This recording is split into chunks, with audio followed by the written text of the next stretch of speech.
Bonjour et bienvenue dans cette vidéo. Tous les jours aux informations, nous entendons parler de la technique du compromis. La tactique de négociation du compromis serait-elle si fabuleuse qu'il faudrait toujours l'utiliser?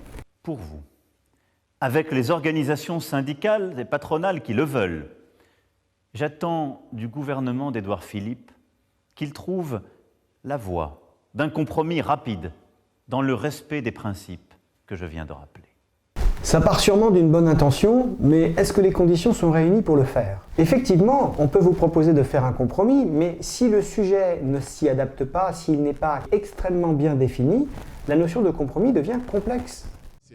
On n'a jamais parlé de compromis, nous. Pourquoi faudrait-il discuter d'un projet du gouvernement où plus les jours passent, plus ils nous expliquent et moins de gens comprennent. Et souvent, les paramètres qui ont été choisis ne sont pas adaptés à un système de compromis. Le gouvernement est à pied d'œuvre pour faire en sorte que nous puissions trouver la voie d'un compromis rapide, comme l'a souhaité le président de la République. Alors justement, ce compromis rapide, quelles sont les pistes qui sont sur la table et quand est-ce qu'il peut arriver, ce compromis rapide? Cette semaine? Apparemment, tout le monde s'en réclame et en même temps, tout le monde s'en plaint. C'est une tactique intéressante parce qu'elle est souvent utilisée, trop souvent certainement, parce que les gens ne comprennent pas ce que ça implique au niveau de la méthode.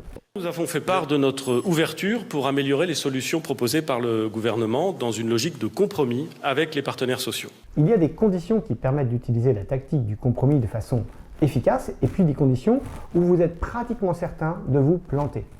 J'ai l'impression de voir toute la journée aux informations des hommes politiques et des journalistes suggérer qu'il faudrait faire des compromis sur tout. Et vous verrez qu'il n'y a pas que sur les retraites. On va aussi avoir droit à une leçon sur les compromis avec le Brexit. Alors regardons déjà la partie académique pour comprendre les éléments de méthode. Cette vidéo sur la tactique de négociation du compromis équilibré, je l'ai décomposée en 3 parties. D'abord, vous allez trouver l'impact de cette tactique sur la cartographie des repères et sur l'argumentation.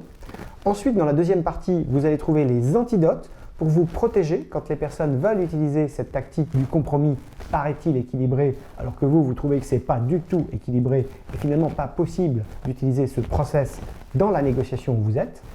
Et la troisième partie de la vidéo, ce sera évidemment les conseils pour utiliser de bonne aloi avec votre interlocuteur cette méthode quand les conditions sont réunies pour qu'elle soit utile de façon à trouver un accord plus rapidement, plus fréquemment et avec un meilleur équilibre. C'est parti! Le compromis équilibré. Retrouvons d'abord la cartographie des repères avec l'affiche, l'objectif et le point de rupture. On va se concentrer sur votre point d'affiche initial et puis sur le point d'affiche initial de votre interlocuteur. Si le compromis équilibré consiste à faire un pas vers l'autre, les parties visualisent le milieu des propositions initiales comme la solution prédestinée. Ils anticipent que l'accord de compromis se fera par le milieu. Si les négociateurs mesurent l'effort qu'ils produisent en fonction des distances parcourues depuis les positions initiales, c'est parce que c'est le phénomène de l'ancrage. Vous retrouvez cela dans de nombreuses vidéos sur Internet, et sans surprise en négociation, les gens comparent à la position initiale qu'ils ont prise l'effort qu'ils ont fait pour se déplacer. Les négociateurs démontrent l'équité de l'accord par l'égalité des distances parcourues depuis les positions initiales.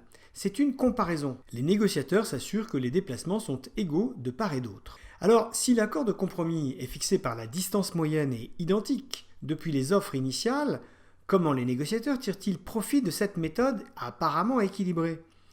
Première tactique, ils vont changer de position initiale. Lors de la préparation, ils modifient leur position initiale et vous retrouvez là le concept d'une position d'ouverture avec la tactique de la première offre décourageante où la personne vous propose quelque chose de très important.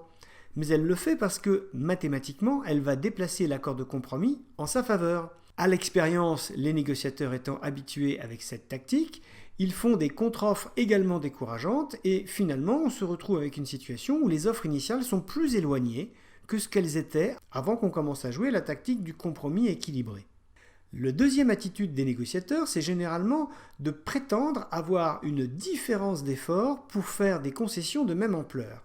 En d'autres termes, ils vous disent que pour eux, le même chemin est plus difficile à parcourir que pour vous.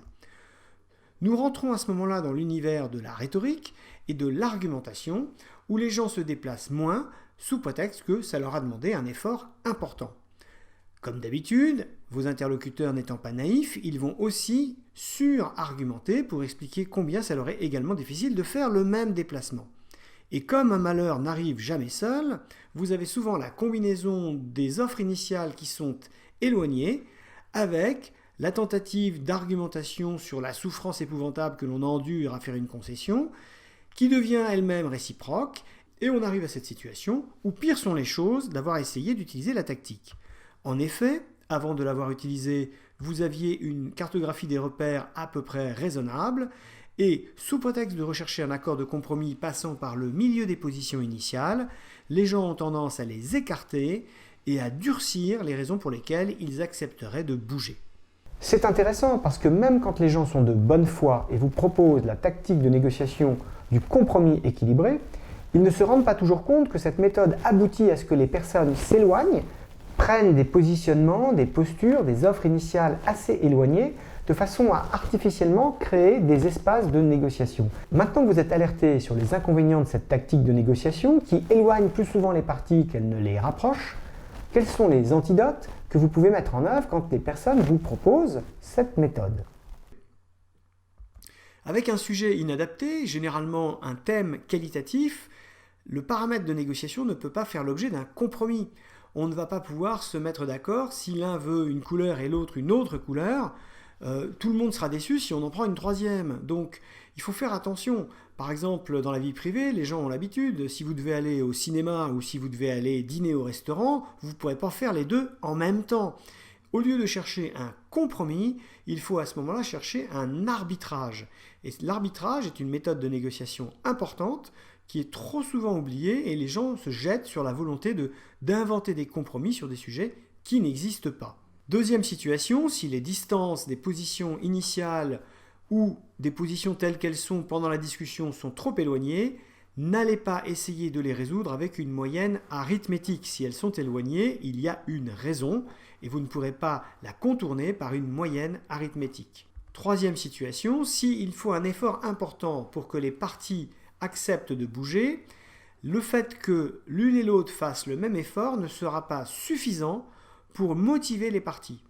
Donc, dès qu'il y a un effort trop important, vous ne pouvez pas résoudre cette difficulté en demandant à ce que tout le monde partage un effort trop important pour chacune des parties.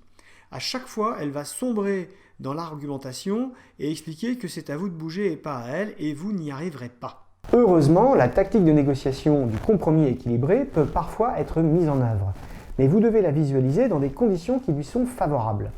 Typiquement, vous allez vous retrouver avec des sujets qui sont adaptés, généralement ils sont quantitatifs, ils sont calibrables et on réussit à les moduler par une discussion. Ensuite, bien sûr, vous l'avez compris, il faut une proximité des positions initiales qui rendent la moyenne proche des positions initiales et donc acceptable. Vous retrouvez le même principe dans la tactique de clôture, couper la poire en deux, se rencontrer à mi-chemin, meeting halfway en anglais. Troisième condition qui correspond aussi à ce qu'on retrouve dans couper la poire en deux, meeting halfway, se rencontrer à mi-chemin, un effort identique et somme toute limité qui permet aux parties d'accepter que, en le faisant tous les deux, ce soit mutuel et que la concession contrepartie résultant de cet effort, ce soit l'effort parallèle, l'effort miroir qui est fait par l'autre partie. Et ainsi, on va plutôt se retrouver dans des cartographies des repères qui ressemblent non pas à ceci, mais à cela, c'est-à-dire des offres initiales qui sont assez proches, et là, effectivement, en début de négociation et plus encore souvent en fin de négociation, on va pouvoir mettre en place la méthode de la tactique des compromis équilibrés, qui va même se fondre avec la tactique de couper la poire en deux ou se retrouver à mi-chemin. C'est une tactique de fin de partie, pas une tactique de début de partie, et c'est aussi une façon de s'apercevoir que les gens qui vous le présentent en ouverture de négociation sont complètement à côté de la réalité. Par définition, l'ouverture, c'est pas la clôture. Voilà, vous en savez beaucoup plus maintenant sur la tactique de négociation du compromis équilibré. Vous savez son impact sur la cartographie des repères et sur l'argumentation. Vous savez les conditions dans lesquelles il ne faut pas l'utiliser et vous savez les conditions dans lesquelles vous pouvez l'activer, puisque effectivement c'est une tactique, quand on peut y accéder, qui permet de trouver un accord. Et c'est notre métier en négociation de nous accorder avec nos interlocuteurs plus fréquemment, plus rapidement et dans des conditions équilibrées. Merci beaucoup pour votre attention. Pensez à vous abonner, parlez de la chaîne autour de vous, faites-la connaître auprès de vos amis ou de vos collègues qui sont également intéressés par le management et la négociation. Je vous dis à très bientôt. Merci beaucoup.